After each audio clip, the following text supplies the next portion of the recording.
नमस्कार, स्वागत है आप तमाम दर्शकों का बिहार मिरर के यूट्यूब प्लेटफॉर्म पर। मैं टार्जन आर्यन आपके साथ जुड़ा हूं बिहार की ताजा तरीन खबरों के साथ। आइए बिहार के इन ताजा तरीन खबरों की सुर्खियों पर नजर डालते हैं। नई दिल्ली से पटना आ रही मगध एक्सप्रेस ट्रेन दो हिस्सों में बटी, अफरा तफरी। यूट्यूब देखकर पथरी का किया ऑपरेशन, मौत के बाद बवाल। सीओ ऑफिस के हेड क्लर्क शराब के नशे में धुत, सांसद ने कराया गिरफ्तार। पटना में सोमवार को नहीं चलेंगे ऑटो एवं ई रिक्शा, सुबह 9 बजे से हड़ताल पर रहेंगे चालक। करोड़ों की डकैती में शामिल 5 अपराधी गिरफ्तार। बंगाल की खाड़ी में उठा चक्रवात, सोमवार से बिहार भर में बारिश की चेतावनी। आइए खबरों पर अब विस्तार से नजर डालते हैं। बक्सर के पास रविवार को एक रेल हादसा हुआ है, जहां पर टूनीगंज रेलवे स्टेशन पर दिल्ली से आ रही मगध एक्सप्रेस जो है वो 2 खंडों में विभाजित हो गई। अचानक चलती हुई ट्रेन के 2 हिस्सों में विभाजित हो जाने से यात्रियों में अफरा तफरी का माहौल उत्पन्न हो गया। लोग भय से चीखने चिल्लाने लगे। देखते ही देखते आसपास के लोगों की काफी भीड़ इकट्ठी हो गई। वहीं लोको पायलट ने तुरंत ही ट्रेन को रोका। वहीं सूचना मिलते ही रेलवे की टीम भी जो है घटनास्थल पर पहुंच चुकी है। अब तक किसी तरह के नुकसान होने की सूचना नहीं बताई जा रही है। बताया जाता है कि स्लीपर की बॉगी S6 और S7 के बीच से ट्रेन जो है 2 खंडों में विभक्त हो गई। वहीं खैरियत रही कि इस घटना में किसी के हताहत होने की सूचना प्राप्त नहीं हुई है। आइए अगली खबर पर नजर डालते हैं, जहां नीम हकीम खतरे जान वाला वाकया जो है सामने आया है, जहां पर बताया जा रहा है कि इस हैरत अंग्रेज कारनामे में यूट्यूब को देखकर जो है पथरी का ऑपरेशन कर दिया गया और मौत के बाद जो है वहां पर जो मृतक के परिजन थे उन्होंने काफी बवाल काटा है। छपरा से एक हैरान कर देने वाली खबर सामने आ रही है, जहां पर एक डॉक्टर ने यूट्यूब देखकर जो है 15 साल के गोलू शाह का जो है वो ऑपरेशन कर दिया। वहीं ऑपरेशन के बाद जो है और उसकी मौत हो गई। परिजनों का कहना है कि पेट दर्द की शिकायत के बाद गोलू को पास के ही नर्सिंग होम में भर्ती कराया गया था। उसे पथरी की शिकायत थी। शुक्रवार रात को उसके पेट में जो है काफी दर्द हुआ। दर्द के बाद जो है उल्टियां होने लगी, जिसके बाद जो है परिजनों ने आनन फानन में उसे पास के ही नर्सिंग होम में एडमिट करा दिया। परिजन कहते हैं कि वे पास के ही निजी अस्पताल गणपति सेवा सदन जो एक नर्सिंग होम है वहां पर जो है गोलू शाह को ले गए। ले जाने के बाद उन्होंने लगातार हो रही पेट दर्द के कारण जो है उसे दर्द कम करने को लेकर जो है डॉक्टरों से दवा देने के लिए कहा, जिसके बाद डॉक्टर ने बिना परिजनों के इजाजत के जो है उस रोगी का जो है ऑपरेशन कर दिया। ऑपरेशन के बाद रोगी की मौत हो जाती है, जिसके बाद परिजनों ने जमकर वहां पर बवाल काटा है।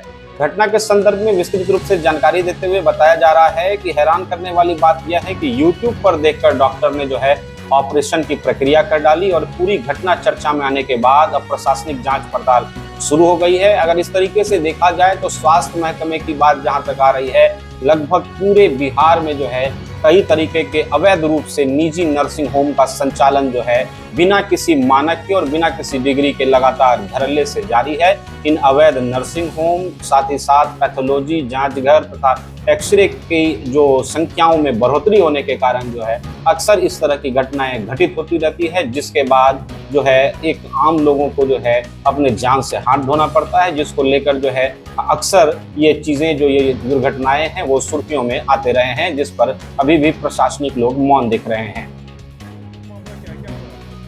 बच्चे का साथ यही हुआ है, जो उल्टी हो रहा था वो बंद कराने के लिए गए। वो अपना जो है सो बार बार मोबाइल देखता था, यूट्यूब देख करके और वो जो है सो डीजल के लिए बाप को भेज दिया, आपने ऑपरेशन कर दिया।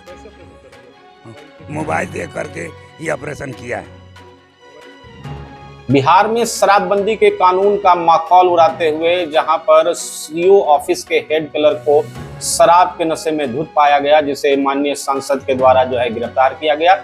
यह पूरा मामला जो सामने आ रहा है वह कार्यालय अवधि में रुपौली के सीओ ऑफिस के हेड क्लर्क शराब के नशे में धुत मिले। मुंह से शराब की गंध आने पर सांसद पप्पू यादव ने थानेदार को बुलाकर उन्हें अरेस्ट करवा दिया। दरअसल शनिवार को पूर्णिया के सांसद पप्पू यादव लगातार जनता की समस्याओं के मिलने के बाद रुपौली अंचल कार्यालय का औचक निरीक्षण करने के लिए पहुंचे थे। सांसद ने कार्यालय की जांच की। वहीं निरीक्षण के दौरान बीडीओ, सीओ के साथ अधिकतर कर्मी जो है उस स्थल से गायब दिखे, लेकिन अंचल में तैनात प्रधान लिपिक आनंद कांत ठाकुर शराब के नशे में धुत कुर्सी पर डटे हुए दिखे। जैसे ही सांसद प्रधान लिपिक के पास पहुंचे, उनके मुंह से जो है शराब की तेज जो है दुर्गंध आ रही थी।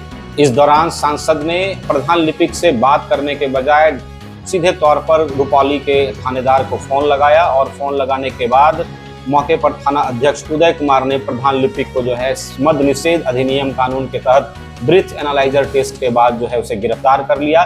ब्रीथ एनालाइजर से शराब के पीने की पुष्टि पाई गई, जिसके बाद गिरफ्तारी हुई और गिरफ्तारी के बाद पूरे आसपास के परिक्षेत्र में यह जो सूचना थी, यह घटना की खबर फैलते ही काफी लोगों का जमावड़ा उस स्थल पर लग गया।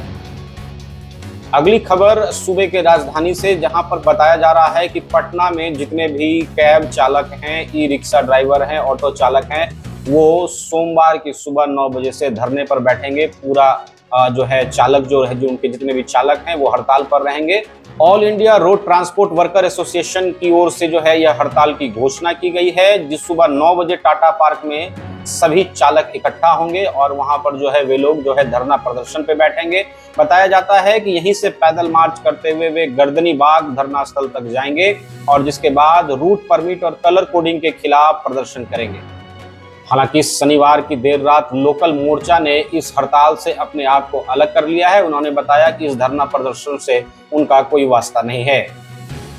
सीमांचल के सबसे चर्चित तनिष्क शोरूम लूटकांड में पुलिस ने बड़ी सफलता हासिल करते हुए इसमें संबंधित 5 आरोपियों को गिरफ्तार कर न्यायिक हिरासत में भेज दिया है। पूर्णिया के तनिष्क शोरूम में हुई डकैती की घटना का खुलासा करते हुए पुलिस ने और एसटीएफ की संयुक्त टीम ने 5 आरोपियों को गिरफ्तार किया है। यह डकैती 26 जुलाई 2024 को घटित हुई थी, जिसमें शोरूम से करोड़ों रुपए के लागत मूल्य के हीरे जेवरात जो है लूट लिए गए थे। पुलिस ने सीसीटीवी फुटेज और तकनीकी साक्ष्यों के आधार पर इस घटना में शामिल सभी अपराधियों को गिरफ्तार कर लिया है तथा पुलिस सभी आरोपियों से पूछताछ करने में जुटी हुई है। इस पूरे मामले पर पुलिस ने नजर बनाते हुए इस सिंडिकेट के सदस्यों एवं इससे जुड़े हुए सभी तथ्यों पर जानकारी इकट्ठा कर रही है। आइए अगली खबर पर नजर डालते हैं, जहां मौसम विभाग ने बताया है कि बंगाल की खाड़ी में उठा चक्रवातीय तूफान अब धीरे धीरे आगे बढ़ रहा है। 10 सितंबर तक बिहार में वर्षा की उम्मीद व्यक्त की जा रही है और एक बार फिर ऐसा बताया जाता है कि 10 सितंबर से जो है इस भारी चक्रवातीय तूफान के प्रभाव के कारण बिहार के सभी जिलों में जो है भारी बारिश के आसार व्यक्त किए गए हैं। मौसम विभाग ने बताया है कि वैसे सोमवार को दिन के मौसम में किसी तरह का बदलाव नहीं होगा। मौसम विभाग ने कहा है कि 9 सितंबर यानी सोमवार के सुबह तक बिहार में बारिश की कोई संभावना व्यक्त नहीं की जा रही है। वहीं कोसी पूर्णिया प्रमंडल के जिलों के अलावा चंपारण, गोपालगंज, सारण, सिवान, भोजपुर, बक्सर, कैमूर, रोहतास, अरवल और औरंगाबाद जिलों में भी ऐसे ही हालात हैं। फिलहाल किसी भी तरह की कोई चेतावनी जारी नहीं की गई है। वैसे बताया जा रहा है कि बिहार के कुछ जिलों में भारी बारिश हो सकती है। अभी भी राज्य में मानसून के दौरान सामान्य से कम वर्षा जो है वो आंकी गई थी, जिसको लेकर जो है बताया जा रहा था कि हर वर्ष की अपेक्षा इस बार जो है मानसूनी वर्षा कम हुई है। वहीं जिन राज्यों में बारिश को लेकर आसार व्यक्त किए गए हैं वहां पर अलर्ट जारी किया गया है।